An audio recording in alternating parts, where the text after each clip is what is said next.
Okay, so welcome to the Velero community meeting for March 19th, 2024. Let's share the agenda now.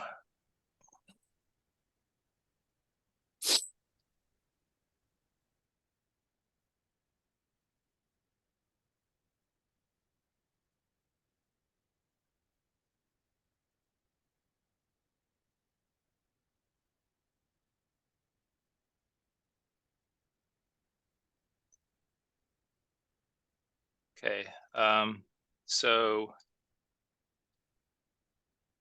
right now we don't have any status actually in the meeting notes. If anyone else has any status updates, they're ready to give. On my side, I have now begun working on the design for the backup performance enhancements, multi-threaded backup, no PR yet, but once I get that document completed, I will submit a design PR for that. Did anyone else have any status updates? I think, yeah, Shoebum's not here, and Tiger, unfortunately, is on PTO. Okay. And yeah, we did have a brief discussion before we started the recording about a long-term meeting hosting strategy, as to make sure that we are able to consistently get into, record, and have our community meetings on schedule, regardless of which maintainers are available for any given meeting. That's going to go offline for additional discussion. Mm-hmm.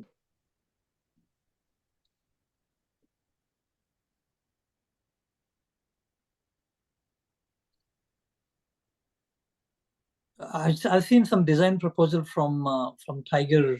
I think a couple of days back. This is the kube control delete backup, doing the full cleanup rather than just deleting the CR. So I added the comment that I myself ran into that a couple of times. You just delete the resource and it'll come back after a few minutes, right? So I don't know if it's been planned to be the way it's normally but set up, and I don't remember his proposal in terms of what was changing. I mean, we have the infrastructure, we have the delete backup request, because the reason it comes back is we have the backup sync controller that syncs backups from the PSL. So that's by design. No, if I create a backup in cluster 1, it'll show up in cluster 2. So if you just delete it in cluster 2, it comes back. So the delete backup request. Yeah. Right. No, I understand. I think his proposal is the kube control delete backup, doing the full whatever Velero delete backup does using the finalizers. And I see. Yeah, I think that makes sense. Yeah, that makes perfect sense. So basically pulling that delete backup request functionality into the kube control action. Right. Yeah. But honestly, I don't think that's a priority, because we already have a solution for that, and that works. Yeah, need not be. Most of the time, need not be priority. I agree with that too. But but it will be nice to have if there is bandwidth, but it's not high priority. I mean, and we now have precedent for that kind of thing, because now when you delete a restore, for example, we use a finalizer. It meant, and again, I haven't looked at the proposal yet, but I imagine you could have a finalizer on the delete backup that, if there's not a delete backup request, just create one and then still reuse the same infrastructure for that, possibly. But I think the goal, it sounds like, is to, because a lot of users, especially if they haven't read the docs recently, forget, I can't just delete the backup. You have to go through this process. And if just making the standard delete work, that would be good. I think, like Danny said, it's not a high priority. And there's definitely some edge cases. I mean, there's some risk here to make sure that this doesn't kind of break stuff. I think that's going to have to be thoroughly tested and designed careful with it. But I think if we manage to do that, it would definitely be a improvement in user experience. Yep, totally agree. Thanks.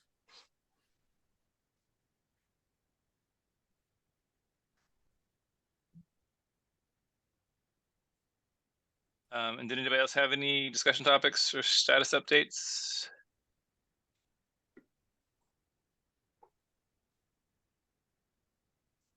And I guess we can wrap up.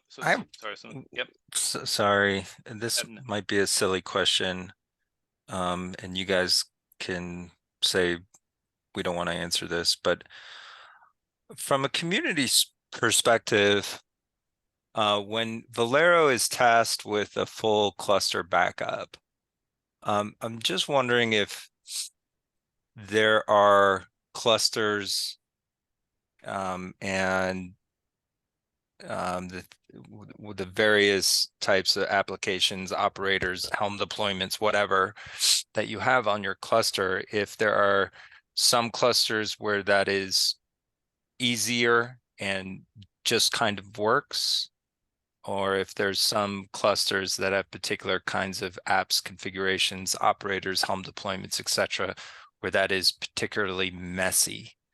And the full cluster backup has mixed results, or is there a guarantee on that working? It seems like for a highly utilized cluster with lots of different deployments on it, that might be difficult. I was just curious about folks' opinions on that.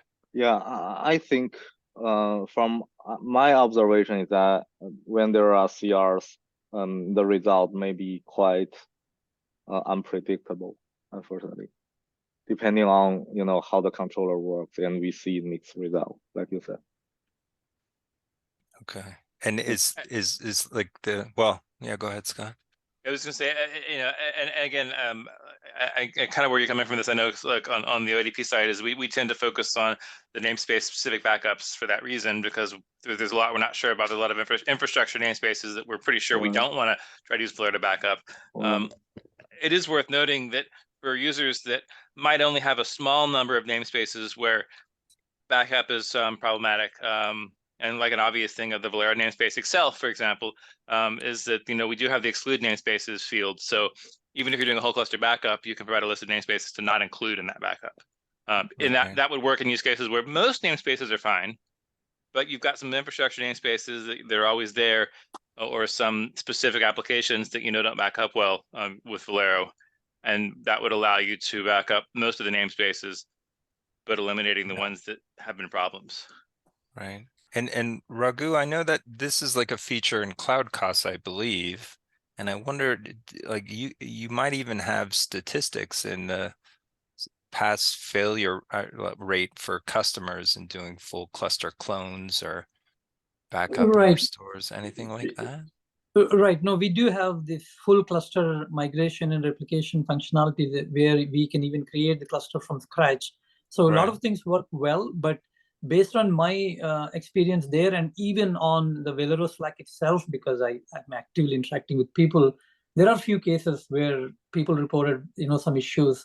The first one is like Scott and they mentioned, it's with the operator kind of thing, right? The controller is there, and Velero restores something, and there is a race between Velero and the controller to do something with that restored resource. Some people reported problems there. And the second I can think of is the GitOps people, right? The Argo and Flux CD and these things. They're run into some problems as well. Again, they both Velero and the operator, the GitOps projects try to do some same thing with the resources. But one particular person really raised a concern with applications like Kafka, right? These are definitely, this points to what you said, complex deployments, right? Even across multiple nodes, sharded and things like that. So how do you freeze an application like that? How do you get an application consistent backup? So we spent some time researching Kafka, but still I don't have a very clean solution, either in Cloud Casa or in Velero, how to get. I think that's probably one area that it'll be helpful to focus. A good application consistent backup for complex applications. Right. So is the thought that this is a topic that perhaps, or I'm wondering if this is a topic, maybe a long-term goal for the community, that we want to set some parameters to provide more kinds of guarantees if interrogate a cluster and then you do try and clone it or migrate it or fail over to another cluster, that there's some a customer might have a better insight into the expectations when doing this kind of very large operation, or is this always going to be kind of a snowflake problem where it just varies from app to customer type of thing, and we're not going to be able to do much around that? My feeling there, Wes, is that it's very difficult to do at Velero level alone, because Velero is like a building block for many things, right? But there are things you can do, like just like I mentioned, we can improve the application consistency. For example, the current hooks, right? Because they run in only pods, and it's somewhat limited. So you need more hook mechanisms. Again, we discussed this in the last call.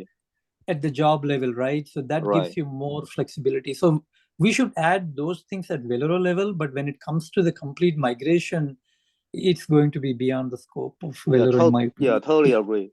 Totally agree. In my opinion, we should make Velero more flexible, more extensible.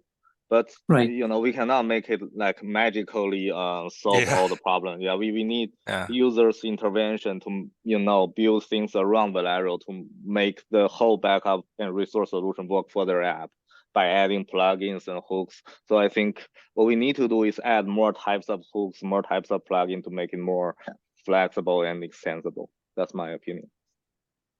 Okay. I think it is working kind of like that, right? There is input from Broadcom based on Red Hat, and even from Cloud Casa. So what people who are building on top of Velero, what they need from the platform, and that's kind of working as expected. And I would again go back to my point: if we can prioritize that, the hooks at the job level, again, if there is bandwidth, so that would be nice addition going forward. Okay. And nothing we'd want to add in this kind of very large domain to long-term goals or anything like that? Yeah, my opinion is that we cannot solve that from Velero level. In my opinion, the whole Kubernetes world is a bit messy to, you know, things are quite unmanageable. People are doing creative things in the controller operator and webhook stuff.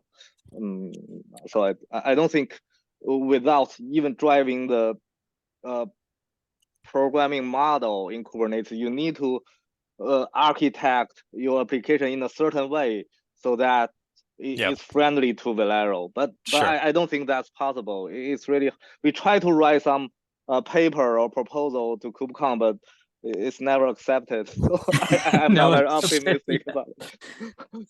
I agree with you, man. We submitted for 3 years and we thought a nice thing, but never accepted. Yes, I even stopped submitting proposals now. Okay. Thanks for your opinions and filling me in about that. That helps me understand it as well. Thank you. Daniel has to drop, I think. Yeah, thanks, Daniel. Back to you, Scott. Sorry, I was muted. So yeah, it does sound like we're probably at the end of the agenda here as well, unless someone else has something else to discuss. I think we can go ahead and call it for today. So thanks for joining, and 2 weeks we'll be on the other time zone, the Beijing time zone meeting. Oh, sorry, 1 week, 2 weeks, we're at the same time. So see you next week in the other time zone, and in 2 weeks at this time. Cool. Thanks all. Good day, everyone. Thank you.